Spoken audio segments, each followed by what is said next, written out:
I promise you one thing watching this video, you are not ready for the depth of just craziness that is about to happen here. You're thinking to yourself, Daz, just give umpires stats. What are we doing here? Well, number one, my missus agrees with you, and largely I do as well.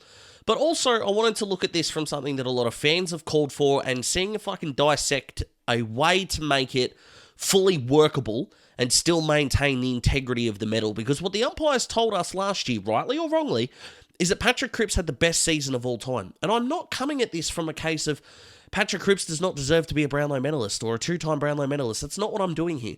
What I am doing is taking the feedback of the system is broken and seeing if we can revolutionise it. And can it hold up not only last year, but previous years, and where that would sit and change the course of AFL history.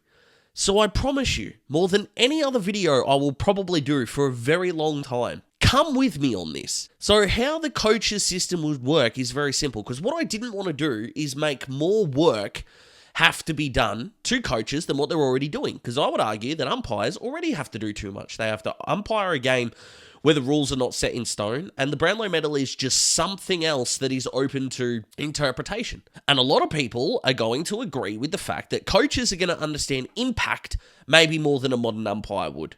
I would probably agree with that, but I'm not coming at this from a shit-kicking umpire's point of view, whereas I feel like some people that do agree with the notion that the umpires know nothing, that's not where I'm coming from here in the slightest. But can we hand it over to coaches? Well, I think we can, and they would have to do nothing different. Just like they would for the coaches would, they would do their 5-4-3-2-1 and hand them to the AFL. Now, I don't know the exact system here, but I assume someone from the AFL collects those slips of paper and they get published to the people on Monday. Well, the only difference is that would not happen. So the 5-4-3-2-1 would still exist, and they would not be published by the AFL. They would just be held by one person, or a group of people, but one person's probably better. And then come the day or 2 days before the Brownlow, all of those get collated and you end up with your 3-2-1 system. If two coaches agree on who the best on ground was and they both give 5 votes and you end up with 10, well, that person's going to get the 3 votes. And there were plenty of instances, depending on which Twitter account you follow, nearly a dozen times the player that got 10 votes not only didn't get the 3 votes, but didn't get 2 either. So if you are trusting the coaches more, this is the way to go. Now, the obvious pitfall here is that in a game like this Geelong versus St Kilda game, for example, trying to figure out who would get the 3-2-1 is really simple. The player with the most amount of votes would get 3, the most, second most would get 2, the third most would get 1. That makes sense across the board. And if we cross-reference that with the actual votes from that game, Rowan Marshall didn't get a coach's vote at all, was deemed best on ground. The player the coaches said was the best player on the ground was Patrick Dangerfield, who got 10 coaches' votes but 2 votes. So there's always going to be some differentiating opinions there. And differentiating opinions, I should say, is a great thing.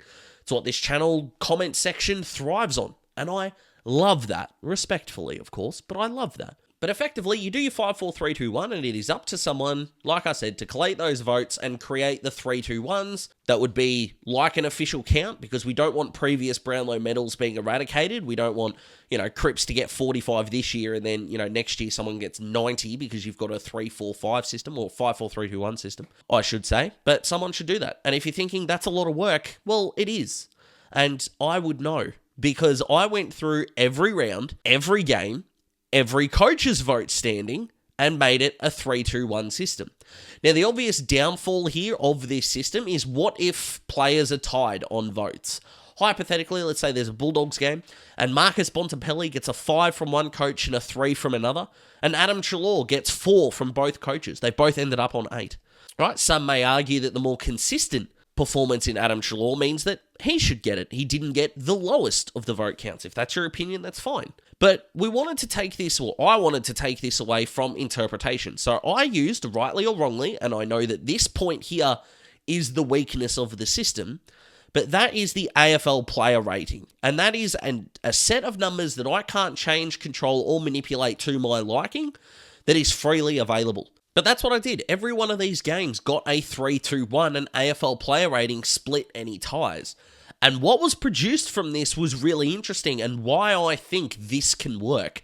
So let me take you through the results what it looks like, and how it would have impacted past Brownlow medal counts. So obviously let's start with some numbers, and some key criticisms from the Brownlow medal is that there are certain positions on the ground that get neglected. So let's start with my favourite position on the ground, key defenders, who received 17 Brownlow votes this year, but under the coach's system, and remember, it is still 3-2-1, 6 votes per game, nothing's changed, the coaches gave key defenders 60 total votes.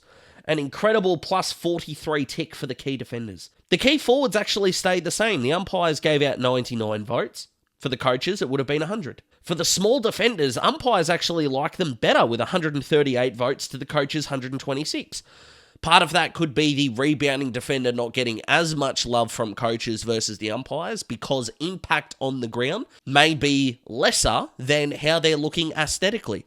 And I'm a big believer that the rebounding halfback is a little bit overrated in the game, and AFL Fantasy and Supercoach have got a lot to do with that. I understand there's some hypocrisy there, considering I've been wanting people to join my Fantasy and Supercoach leagues, but I digress. But another massive jump also came from small forwards, who received 94 votes from the umpires and 143 from the coaches. So clearly there are more positions on the ground that are getting more love from the coaches. Whilst yes, it is still going to be a largely midfielder award, as the coaches award has been for nearly its entire inception, they are clearly giving love to more players. As a Hawthorn supporter, and I'm sure your club has got examples of this as well, Blake Hardwick has finished top 2 in Hawthorn's best and fairest twice, and it took until this season for Dimmer to receive a Brownlow vote. But what about the aesthetic bias? What that means is that players are going to get too many votes because they are easily seen on a football field, and perhaps their impact in the umpire's eyes versus the coaches might be a little overrated. Well, let's compare that in this little bit. Players to receive 20 plus votes, and remembering that only 30 odd years ago, Gavin Wanganeen won a Brownlow medal with 21 odd votes. So players getting over 20 votes in it was extraordinary. And you'll probably remember the Nick Dacos stat that he has the second most Brownlow votes in a count of all time. Didn't win the Brownlow, right? You might remember someone like Marcus Bontempelli, for example. Now, I thought Bont's Brownlow chances were heavily overrated, but ending up 26 votes behind Cripps is extraordinary. That 26 vote gap would have won you nearly every Brownlow in the 90s and the 2000s. Crazy stuff. In fact, 13 players last year in the Brownlow got 20 or more votes. Under this coach's system, that number was halved. It was 6, which is just extraordinary for mine. And if we move to the 15 plus votes, we've got 25 for the umpires, 20 for the coaches. And I think one of the big reasons for that big change is that 1 votes aren't really going now to players that are easily seen. And especially if you've got 2 coaches who are voting on this, you are going to get, I think, more natural variation than you will from an umpire bias. And I'm not suggesting that bias is unforeseen, by the way. We've all got biases. We've all got our favourite players, right?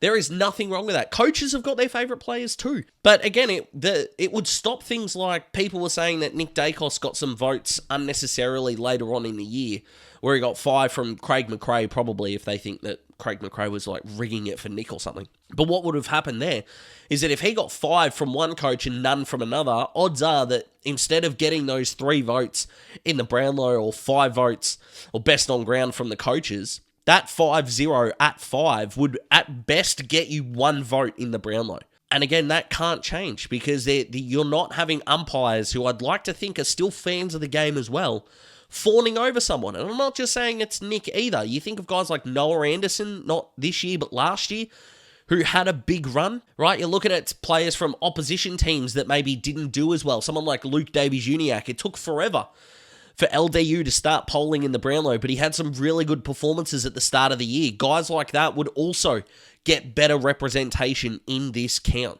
But before we get to what would have happened in this year's count, let's look at some previous winners and the vote disparities that would have happened, because Daz went deep diving on this shit, let me tell you.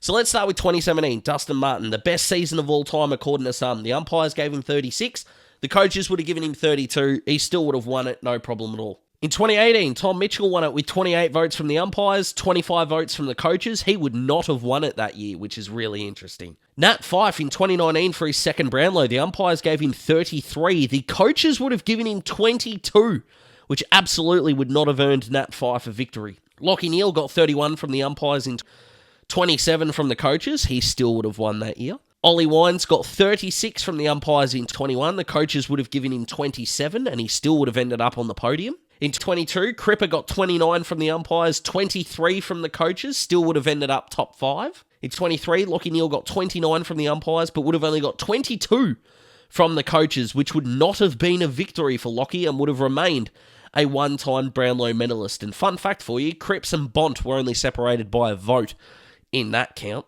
So the course of footy history with this system would have been changed forever, for better or worse. Only you can decide. It's an opinionated business. But let's get history out of the way. Let's look at the present. What would it have looked like? Well, here's your top 10 from this year. Of course, your Crippa with 45, Dacos with an abundance of votes, obviously, near on 40. Butters, 29. You got your Ty at 28, all the way down to John Newcomb at 24. So what would it have looked like in the coaches' system? Well, ninth was actually 18 votes, split by 4 players, that being Sam Walsh, Matt Rowell, Zach Butters, and Errol Goulden. You've got Caleb Sarong and Adam Treloar on 19 votes each, equal 7th. You've got Jai Newcomb standing alone on 20 votes, finishing 6th. You've got the Bont finishing 5th on 24. Sitting at equal 3rd on 26 votes would have been Patrick Cripps and Lachie Neale. And absolutely crazily, we would have had a tie with both Isaac Heaney and Nick Dacos achieving 29 votes each. Would that have been a better result? Did anyone this year really deserve 30 votes? What does 30 votes in the Brownlow feel like or look like to you? Again, is going to be your own opinion. Now, that count would have been infinitely more interesting. And Carlton fans, believe me, I did not do this with the hope that Patrick Cripps would not win his Brownlow medal. That's not what I wanted to do here. What I wanted to do was to solve the problem or create a system in which the let the coaches choose work. And for me, this would work.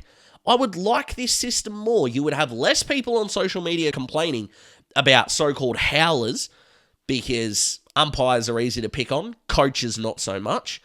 You wouldn't have as much bias there, and if coaches are deliberately trying to flaunt their players to the front of the line, it could get invalidated by the other coach anyway, so it wouldn't work. Trying to cheat this system would be borderline impossible. And then just for shits and gigs, if you want to see the differences between the coaches award themselves and this system, there it is on the screen there. So it doesn't exactly look exactly the same. That's really important, because it's not as if it's just rehashing everything that we know. If you want to have a look at some players that the umpires loved but the coaches didn't, both Crippa and Tom Green would have had 19 less votes. Zach Butters would have had 11 less. Dacos 9, Sarong 9, Brayshaw 7, Treloar 7, Rowell 7, Goulden 7. Rowan Marshall would have had 7 less votes, which I thought was really interesting. Petrarca would have had 7 less, as well as Harry Sheasel. In terms of who the umpires loved but the coaches didn't, you've got Tanner Bruin, Blake Akers, Seb Ross, Matt Roberts, Sam Berry, John Noble, Matt Kennedy, Sam Draper, George Wardlaw, Liam Duggan, and Brad Close, who all received multiple Brownlow votes but would have received none in this coach's system. And for mine, this really is a cool thought experiment and something that could be introduced. So someone get this to AFL head office, and it might be worth speaking about. And hey, coaches just may not want to do this. That's fine, but I still think it was a fun exercise to do. So give me all of your criticism, all of those kinds of things, but comment below, let me know what you think. Like the video if you like the video. Subscribe to join the Daz Talks Footy family. We are well over 4,500 now, of which I am very happy with and proud of. So thank you so much for everyone who's gotten involved there.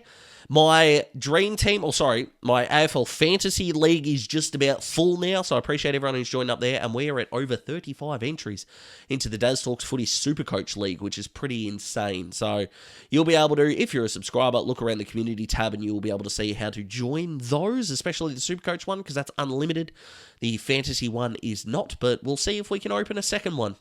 Let's find out. But enjoy the start of your week, guys. It is bleeping hot here on this Monday. Holy smoke. So look after yourselves, look after each other, and I'll see you in the next one.